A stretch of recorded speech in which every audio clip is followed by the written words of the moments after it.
En el puerto báltico de Mukran, en Alemania, se acumulan miles de tubos de acero.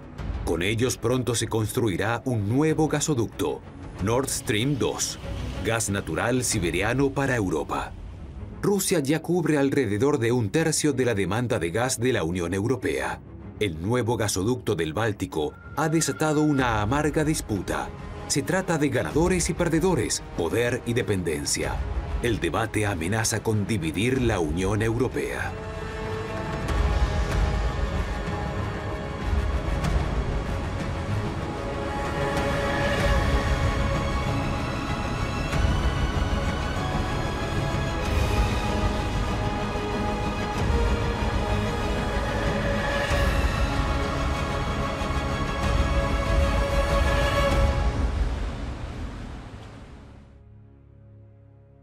El gran juego del gas y el poder comienza en la cocina. Europa está acostumbrada a tener suficiente energía a disposición, pero esa no es ninguna ley natural.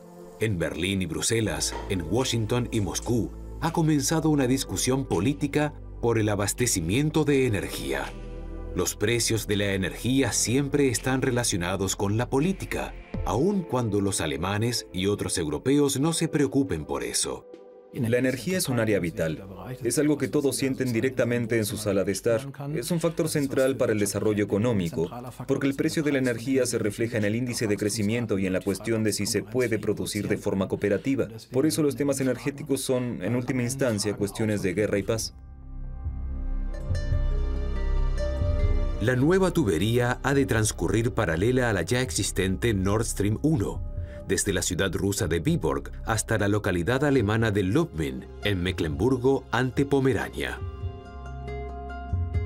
Con la tubería de gas adicional, próximamente podrían llegar hasta 110.000 millones de metros cúbicos de gas natural al año, el consumo anual de Francia, Holanda y Polonia.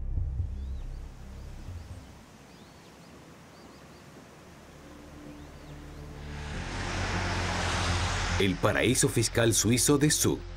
Aquí está la sede del propietario del nuevo oleoducto del Báltico, Nord Stream AG, una subsidiaria del gigante energético ruso Gazprom.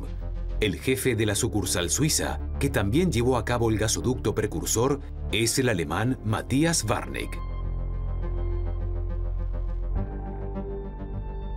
Como empresa, nuestro equipo tiene el claro objetivo de hacer todo lo posible para que el gas empiece a fluir por esta tubería entre fines de 2019 y principios de 2020. Gazprom quiere una nueva tubería porque la empresa espera un aumento en el consumo de gas natural por parte de la Unión Europea.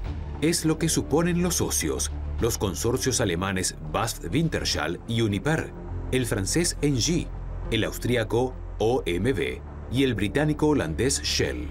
Todos participan en el proyecto y apuestan a un negocio lucrativo.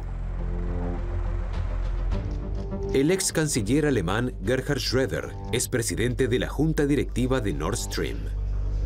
Para el socialdemócrata, el proyecto es más que un simple negocio de abastecimiento de energía.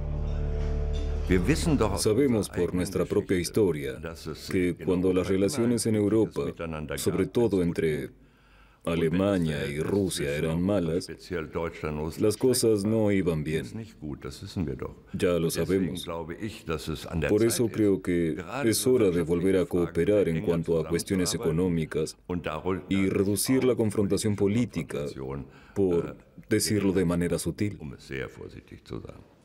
En Alemania ha cosechado muchas críticas el papel del ex canciller como lobista por orden rusa.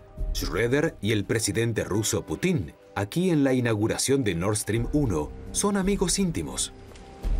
En los últimos días de su gestión, Schröder logró aprobar el gasoducto. Después de abandonar el poder, se unió a Nord Stream AG como jefe de la junta directiva.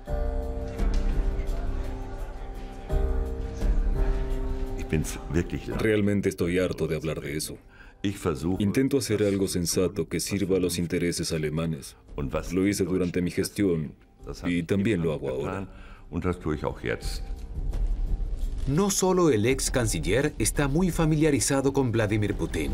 A Matthias Warnig, actual jefe de Nord Stream AG, lo une al antiguo oficial de inteligencia ruso una experiencia decisiva. Crecí en la RDA y era un comunista convencido.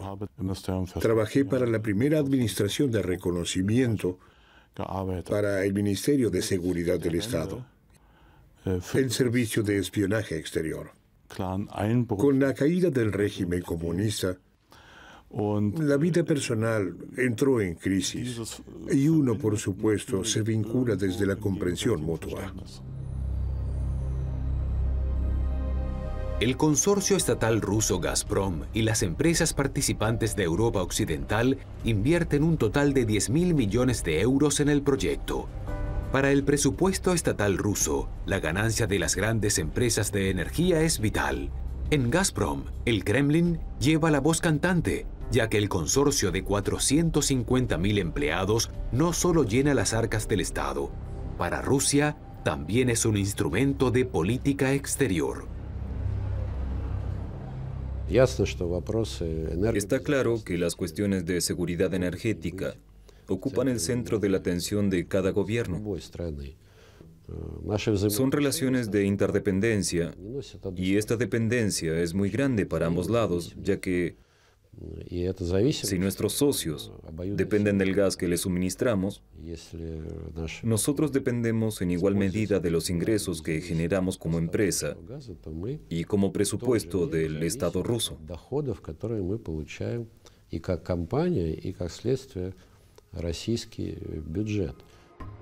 El socio más importante de Gazprom en Europa Occidental es Alemania.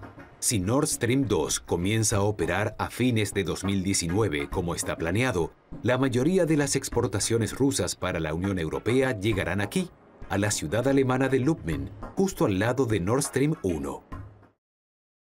El proyecto del gasoducto ha desatado una tormenta de indignación entre los vecinos del este. Hasta ahora, Polonia, los estados bálticos o Eslovaquia obtienen el gas ruso a través de rutas terrestres.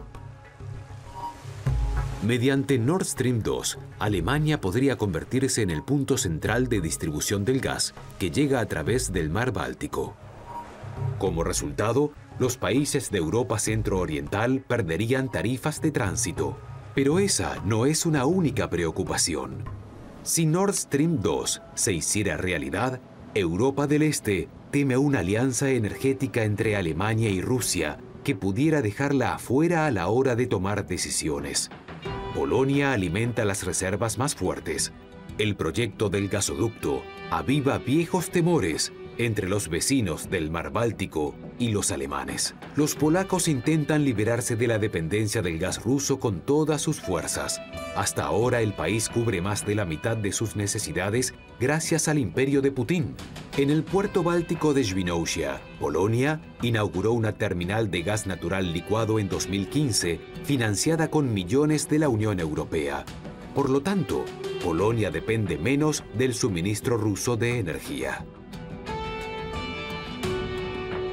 Polonia siempre se siente, o se ha sentido históricamente, atrapada entre Alemania y Rusia, dividida una y otra vez entre las dos potencias a lo largo de su historia. En la sociedad y la élite polacas existe el temor de que otro proyecto se lleve a cabo a expensas de Polonia. En el Parlamento Europeo, el ex primer ministro Jerzy Buzek representa los intereses de Polonia. Como todos los políticos polacos, quiere evitar una hegemonía energética germano-rusa que pueda resultar amenazante. Buzek dirige el Comité de Energía, donde lucha contra el nuevo gasoducto. Aquí discute con bloggers de Internet sobre Nord Stream 2. 2 semanas antes de las elecciones federales en Alemania, tuvimos otra audiencia o un debate plenario en el Parlamento Europeo. De 25 colegas, 2 o 3 defendieron el proyecto Nord Stream 2. Todos los demás, incluso los principales grupos políticos, se opusieron. El proyecto tiene un precio demasiado alto desde el punto de vista político. Los costos económicos son solo una cara de la moneda. Mucho más significativo es el costo político. En 2012, la Unión Europea da un gran paso hacia una política energética común. Una unión de la energía ha de abrir nuevas fuentes y vías de transporte para reducir la dependencia al gas natural ruso. En Europa del Este, esto aún genera grandes esperanzas. La unión de la energía es la respuesta al conflicto del gas entre Rusia y Ucrania. Retrospectiva. A fines del 2008 y principios del 2009, en Bulgaria, Rumania y Eslovaquia, solo era posible calentar con viejas estufas de leña. Muchas fábricas tuvieron que detener la producción. El invierno fue duro, con temperaturas de 15 grados bajo cero en el sudeste de Europa. Rusia había detenido por completo el tránsito a través de Ucrania. Aparentemente había facturas de energía impagas y el gas natural se robó de las tuberías. En Kiev lo niegan hasta el día de hoy y acusan a Rusia de chantaje político. Los servicios municipales, como aquí en la Ruche, de Bulgaria, eran impotentes. En ese momento la Unión Europea lo pagó muy caro. Estudiantes muertos de frío, hospitales sin calefacción. La crisis del gas generó un cambio en la Unión Europea. Seguramente murió mucha gente. Hubo demasiadas complicaciones. Por eso no quisimos continuar así. Por lo tanto, la diversificación del abastecimiento de energía y la construcción de nuevas líneas de suministro son mucho mejores. Ahora tenemos la unión de la energía, un concepto estupendo. Esa es otra razón por la que Nord Stream 2 es como una provocación para los miembros de Europa del Este. Quieren que Bruselas detenga el proyecto. Mientras tanto, la Comisión Europea está tratando de tomar la decisión sobre el gasoducto. Hasta el momento, se considera que Nord Stream 2 es una tubería externa y la Comisión Europea no tiene potestad sobre ella. Decidimos que queríamos seguridad jurídica y sugerimos una modificación de la ley europea de gas para que se pudiera aplicar a los gasoductos externos. Si hubiera mayoría en Bruselas para subordinar el nuevo gasoducto del Báltico a la legislación europea, habría consecuencias y el consorcio podría verse obligado a aceptar a otros proveedores de gas. ¿Gas extranjero en las costosas tuberías de fabricación propia? Para el líder del consorcio ruso Gazprom no es factible técnicamente y desde lo político es una afrenta. Es un intento de dictar las vías de suministro del gas.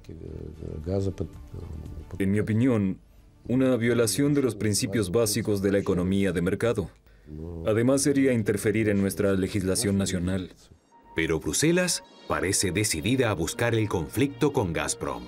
El oponente polaco del gasoducto, Jerzy Buzek, quiere fortalecer sobre todo la unión de la energía. Europa debería usar muchos proveedores y tantas vías de entrega como sea posible. Ya tenemos la Nord Stream 1 en el Báltico. La construcción de Nord Stream 2 por la misma ruta y con el mismo proveedor es de hecho todo menos diversificación. Con la construcción de Nord Stream 2 se podría cerrar un gasoducto que pase por Bielorrusia, Polonia o Ucrania. Pero eso es injusto.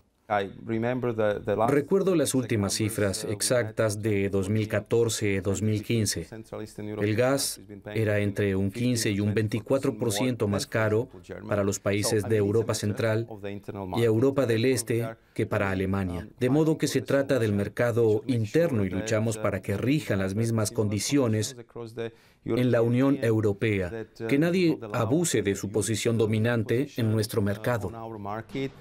Un reproche para Berlín. El gobierno de Alemania trata de aplacar el gran juego por sus propios intereses nacionales.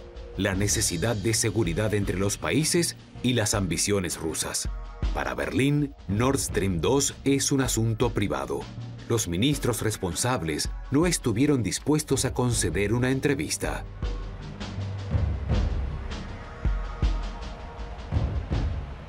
Creo que la señora Merkel subestimó el proyecto, subestimó por completo la fuerza política explosiva dentro de la Unión Europea y, finalmente, no dijo nada sobre el proyecto, excepto que se trata de un proyecto económico. El principal lobista cree que el gasoducto no tiene nada que ver con la geopolítica ni la ambición de poder. Esta no es solo mi actitud, sino también la del gobierno federal. Hasta la señora canciller ha dejado en claro que, según su interpretación, es un proyecto económicamente justificado. Los inversores no son el Estado, sino empresas obligadas a rendir cuentas a los accionistas. Ellos corren el riesgo, no el Estado alemán. El diputado alemán del Europarlamento, Elmar Brok, es uno de los especialistas en política exterior más destacados del CDU. No comprende la actitud del gobierno federal ni la de la canciller y presidenta del partido. Esto no es un asunto privado. Quiero repetirlo otra vez. La energía siempre es política y estratégica. Una vez Obama se negó a comprar centrales eólicas en Estados Unidos por razones de seguridad porque los chinos querían comprarlas. El rumbo preferencial de los alemanes y los rusos también es una piedra en el zapato para la hegemonía occidental. En el verano de 2017, el Congreso de Estados Unidos impone sanciones contra la economía energética rusa. Podría afectar a cualquier empresa que trabaje para el proyecto del gasoducto liderado por Rusia. A más tardar ahora, Estados Unidos pasa a ser un jugador clave. El secretario de Estado estadounidense no dejó lugar a dudas a comienzos de 2018 durante su visita a Varsovia. Al igual que Polonia, estamos en contra de Nord Stream 2. El gasoducto socava la seguridad y estabilidad energética de Europa y le brinda a Rusia otro medio para politizar el abastecimiento de energía. Estados Unidos teme que sus aliados europeos, sus aliados de la OTAN, dependan demasiado de Rusia en cuanto al abastecimiento de energía y que eso derive en repercusiones políticas. Sin embargo, las sanciones estadounidenses no solo sirven a los intereses geopolíticos. America First se aplica a todos los sectores. Con ayuda de la tecnología de fracking, la extracción de gas de los yacimientos de esquisto, Estados Unidos se convertirá en un gran exportador de gas licuado, y Europa es un mercado atractivo para este producto. Quisiera recordarle que en los momentos más críticos de la Guerra Fría, por ejemplo, no tuvimos problemas con el abastecimiento de gas de Rusia, por entonces la Unión Soviética. Lo que está sucediendo ahora tiene una dimensión política, pero por parte de Estados Unidos, ¿por qué se deberían sancionar nuestras posibilidades de abastecimiento de gas? Simplemente porque Estados Unidos quiere exportar su gas de esquisto. ¿Acaso es la primera vez que se menciona sin rodeos el motivo de esas sanciones? Garantizar los intereses económicos de los exportadores estadounidenses de gas licuado a Europa. Las sanciones se usan como una herramienta para la competencia, para favorecer a los propios fabricantes y exportadores. Cuando se trata del abastecimiento de energía de Europa, la intervención de Estados Unidos tiene una larga tradición. Retrospectiva. A mediados de los años 50, empresas de Alemania Occidental quieren proveer tuberías a la Unión Soviética para la construcción de gasoductos. En compensación, el país comunista quiere enviar gas natural a Occidente. Pero en 1954 la OTAN decreta un embargo de tuberías. Surgió el temor de que por las tuberías no fluyera gas natural, sino tal vez petróleo crudo para abastecer los tanques de Alemania Oriental. Pero detrás de estos temores se ocultaban intereses muy específicos. A fines de los años 60, el jefe de gobierno socialdemócrata Willy Brandt anuncia la nueva política del Este. La nueva fórmula mágica se llama cambio por acercamiento. Inglaterra y Francia apoyan este rumbo contra la voluntad de Estados Unidos. A principios de los 70, empresas alemanas entregan a la Unión Soviética más de 1 millón de toneladas de tuberías para la construcción de gasoductos. A cambio, el Kremlin envía gas natural a Occidente. En 1973, la energía de Siberia llega por primera vez a Baviera.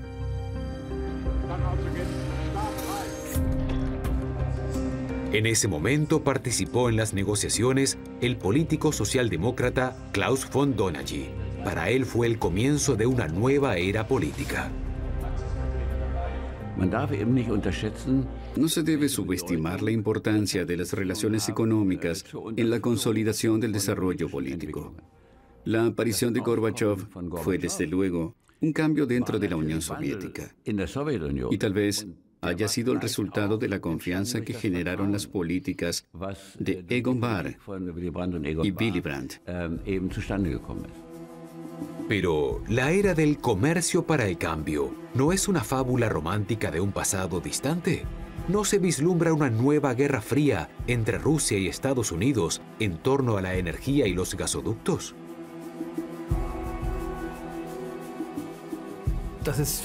A los europeos siempre los sorprende un poco darse cuenta de que son parte de un gran juego. Y el mapa de la energía es un instrumento de Rusia para hacerse escuchar y procurarse autoridad y poder dentro del área de influencia que cree que puede reclamar. Actualmente, el país que más sufre es uno que espera mucho de la Unión Europea, Ucrania. Nord Stream 2 desencadena muchísimos temores en Ucrania. Hasta ahora, alrededor del 50% del gas natural que Rusia envía a Europa Occidental pasa por el país del Mar Negro. Al extremo oeste de Ucrania está Uzhgorod, en la frontera con Eslovaquia. Es el punto de contacto con la Unión Europea. A Ucrania le pesa mucho su legado de ex república soviética. Después de la disputa con Rusia por el gas, Ucrania comenzó a comprarle gas a Eslovaquia, país miembro de la Unión Europea. La estación de compresión vecina a Uzhgorod se adaptó a un proceso llamado flujo inverso. Esto hace que el gas que fluye de Ucrania hacia Eslovaquia regrese inmediatamente, una reimportación mediante la cual no se le compra al enemigo. ¿Por qué el flujo inverso es bueno para Ucrania? Sobre todo por la independencia de energía. Una vez que el gas ruso llega a Eslovaquia, deja de ser ruso, es europeo. Al mismo tiempo, disminuye el precio para Ucrania, ya que la reimportación desde la Unión Europea es más asequible de lo que sería la importación directa desde Rusia. Los ingenieros del Centro de Control le dan importancia a que se cumpla el contrato con Gazprom al pie de la letra. No consumimos gas ruso. ¿Cómo se nota? Esto es lo que viene de Rusia. Esto es el tránsito, es decir, la cantidad de gas transportado. Es decir, que lo que ingresó a Ucrania lo hemos reenviado y devuelto al punto de salida. Primero, tránsito y después reimportación. El método del flujo inverso es más bien un episodio extraño que no resuelve los enormes problemas energéticos de Ucrania. El gas natural cubre aproximadamente 1/3 de la demanda de Ucrania. En Uzhgorod, el gas ruso de 4 gasoductos se comprime, se envía a Occidente y regresa inmediatamente. Si se construye el nuevo gasoducto del Mar Báltico, Nord Stream 2, la existencia de la industria ucraniana de gas estaría en peligro. Los empleados de la estación de flujo inverso quieren a toda costa que su país siga participando en el tránsito de gas. Pero eso solo se logrará si Ucrania invierte en su sistema de tuberías. Tenemos Nord Stream 1, necesitamos Nord Stream 2 y necesitamos que el gasoducto pase por Ucrania. No hay dudas al respecto. Ni Rusia ni nadie quiere eliminarla. Pero hay que invertir miles de millones en esa tubería. La transferencia de gas hacia Occidente por parte del Consorcio Estatal de Gas le ha reportado a Ucrania unos 2.000 millones de euros al año hasta el momento. Pero la constante ayuda económica de Moscú también contribuyó a la persistencia de un problema fundamental del país. Debo admitir, que el gas siempre ha sido la mayor fuente de corrupción en Ucrania. ¿Por qué la mayor? Porque, compréndame, las cantidades suministradas de gas no equivalen a $1 millón ni a $100 millones. Son miles de millones de dólares. Por eso, 10, 20 o $30 de sobornos por metro cúbico de gas representaban un total de cientos de millones de dólares estadounidenses. Esa era la política típica de Gazprom para comprar a la clase política dominante de Ucrania. En 2014, Arseniy Yatsenyuk fue el primer ministro de Ucrania después del derrocamiento del gobierno prorruso. Luchó por liberar a su país de la dependencia del abastecimiento ruso de energía. Escenas del Parlamento ucraniano, la Rada. En la primavera de 2010, los diputados deben votar por el contrato con Gazprom y deben permitir que la flota rusa del Mar Negro se estacione en Crimea.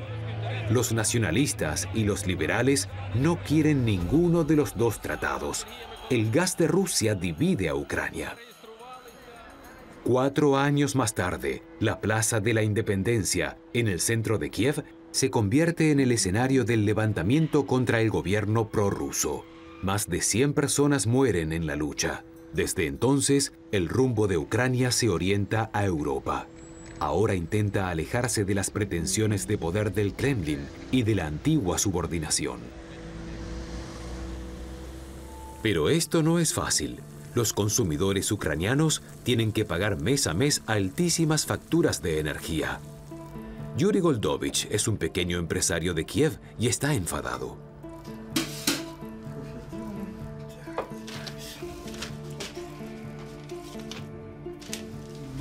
El precio no se corresponde para nada con la calidad.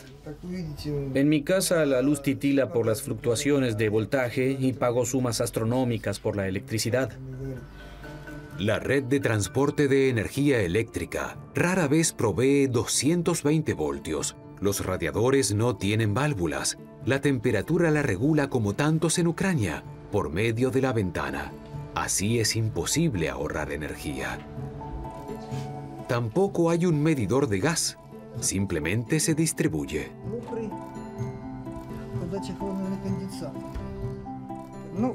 Hay un cálculo basado en el número de personas del apartamento.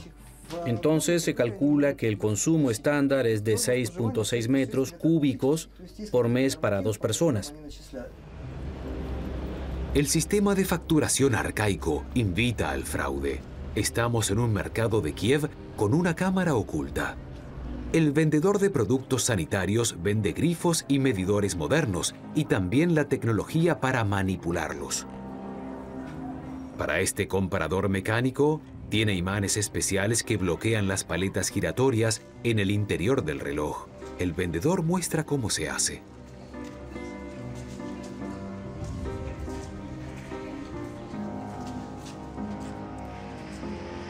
Ucrania pierde millones de esta forma.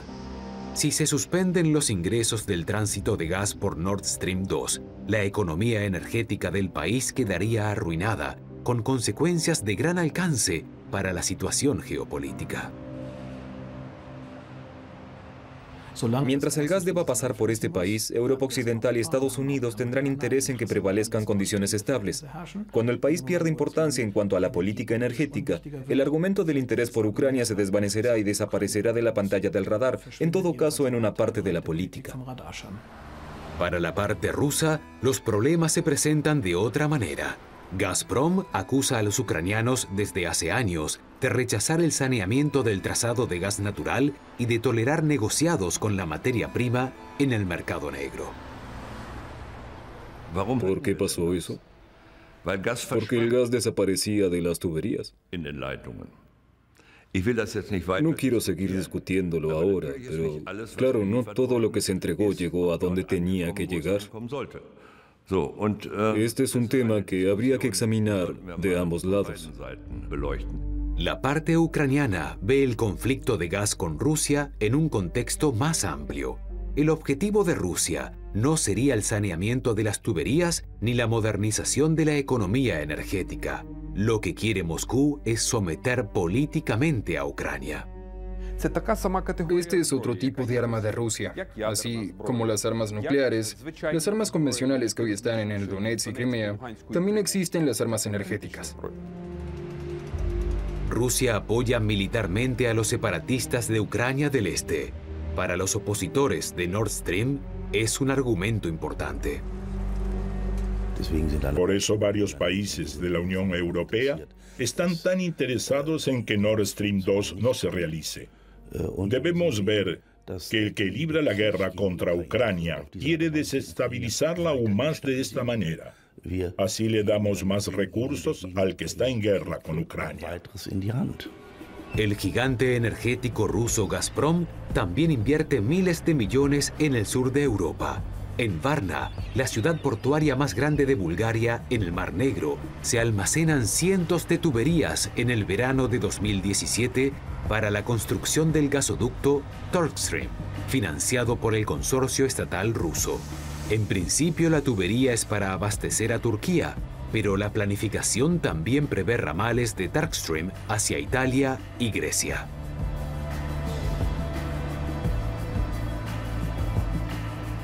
Se trata de que Gazprom se asegure de forma permanente el mercado europeo como mercado principal, tanto el sur como el norte. Así tiene una especie de brecha, por así decirlo, donde puede satisfacer todas las necesidades de los Estados miembros de la Unión Europea. Con Nord Stream en el Mar Báltico y Turkstream en el Mar Negro, Rusia quiere asegurarse todas las opciones posibles. Para Moscú, la política energética es política exterior. Originalmente, el depósito de tuberías de Varna estaba destinado a un proyecto precursor, una tubería llamada South Stream. Debía convertirse en el Mar Negro lo que es Nord Stream en el Mar Báltico, un gasoducto dominante en el mercado. En 2009, Gazprom inició este proyecto con la participación de empresas de Europa Occidental. Sin embargo, a fines de 2014, Vladimir Putin abandonó el proyecto, harto de la creciente presión de Bruselas y Washington.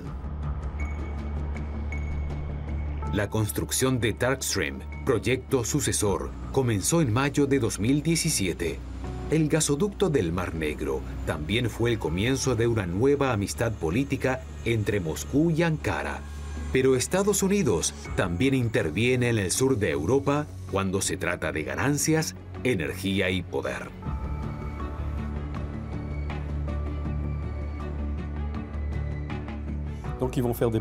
Querían ejercer presión económica, política y legal. Es decir, que amenazaron con tomar medidas contra las empresas que trabajaran con Rusia en materia de energía. Realmente van a la carga. Con todo. Pero los rusos tampoco bromean en materia de energía. En el norte de Europa, bálticos, daneses y suecos temen que la construcción de Nord Stream 2 pueda significar un rearme de la zona del Báltico. En cuanto a la política de seguridad, existe el temor concreto de que cuando los barcos vengan a colocar los gasoductos, lo hagan acompañados por submarinos rusos. Es decir, que el espacio de las actividades rusas se extendería, por decirlo informalmente. Entonces, este proyecto comercial, como muchos lo llaman, también se comprende en términos de securitización, en el contexto de la seguridad. Otra vecina de Rusia, la ex República Soviética de Georgia, padeció en carne propia la estrecha relación entre la energía y la seguridad. Tiflis, la capital de la República Caucásica. El país es un aliado cercano de Ucrania. Ambos anhelan el modelo occidental. Ambos acordaron una estrecha cooperación con la Unión Europea. Y además, tienen otra cosa en común, Tiflis y Kiev. Ambos sufrieron un ataque de Rusia.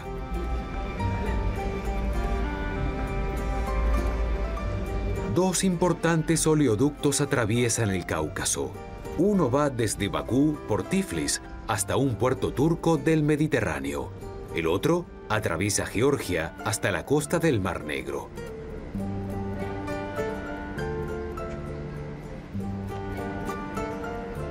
Retrospectiva. En el verano de 2008, Georgia quiso recuperar 2 regiones disidentes a mano armada, pero Rusia intervino del lado de los disidentes. El ejército de Georgia fue derrotado a los 5 días. Desde entonces se ha hecho añicos la reputación de que Georgia es un corredor energético seguro. Shota Utiashvili, por entonces jefe del Centro de Emergencia del Ministerio del Interior de Georgia, hoy experto en política de defensa. En el verano de 2008, toda la información llegó a su escritorio. La tubería pasa por el valle donde estamos ahora. A mis espaldas ve una estación de BP. La estación está arriba de la tubería. Durante la guerra recibimos la información de que este bosque estaba en llamas. Muchos testigos vieron con sus propios ojos cómo los rusos bombardeaban el lugar con aviones y helicópteros. A todo esto, aquí no hay infraestructura militar. La tubería cruza el Cáucaso de forma subterránea. Las estaciones de servicio están discretamente situadas al borde de la carretera. No hay letreros ni el rótulo de la empresa BP. El operador del oleoducto no quiere publicidad. Tampoco entonces cuando cayeron las bombas. Unos kilómetros más al norte, la tubería atraviesa desfiladeros y valles. Durante la guerra de 2008, los helicópteros de combate rusos ametrallaron la zona desierta y las bombas estallaron a izquierda y derecha del oleoducto.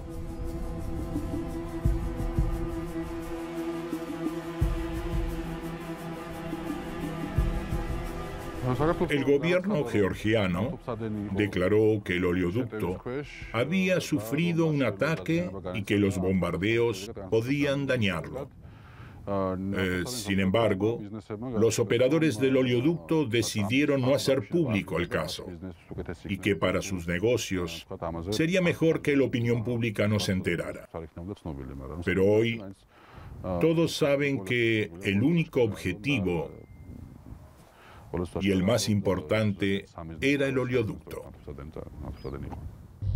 Imágenes del Ministerio de Defensa georgiano muestran restos de las bombas que se arrojaron junto a los oleoductos. En esta fotografía aérea, las autoridades marcaron los cráteres de las bombas.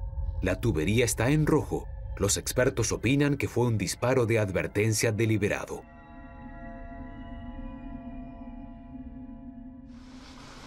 Protesta contra Rusia con las banderas de Georgia, Ucrania y la OTAN. Están en la autopista que va a Tiflis, llueva o truene. Abogados, docentes, trabajadores independientes, todos quieren sentar un precedente contra la política de poder de Rusia. En el gran juego por el poder y la energía, la protección del clima también es un escenario importante. Entre los combustibles fósiles, como el carbón y el petróleo, se considera que el gas natural es el más respetuoso del medio ambiente. En la Conferencia Mundial sobre el Cambio Climático de París, casi todos los estados se comprometieron a prescindir de los combustibles fósiles hasta el año 2050. De este modo, tal como lo ve la economía energética rusa, el gas natural es una tecnología puente indispensable. La situación es que, en los próximos años, desconectaremos los generadores de energía nuclear. Y si queremos alcanzar los objetivos climáticos del Protocolo de París, tampoco podremos evitar la reducción del porcentaje de carbón en la generación de energía eléctrica. Si los discursos sobre la protección del clima son serios, entonces vincular la energía renovable con el gas es la forma más rápida de lograr los objetivos climáticos. El gas natural como el mal ambiental menor. Para los críticos, es un argumento poco convincente, concebido por razones de marketing, ya que, sobre todo, los políticos ambientales critican que el rumbo relacionado con Nord Stream 2 es el equivocado. Ya lo sabemos por el carbón. Cuando algo se construye y se invierte en miles de millones, surge la presión económica de seguir operándolo, y eso sirve entonces como argumento para frenar la protección del clima y la expansión de las energías renovables. ¿Nord Stream 2 es una posibilidad para Europa o la manzana de la discordia? Si en Rusia el proyecto del gasoducto fracasara, sería una amarga derrota para el presidente Putin.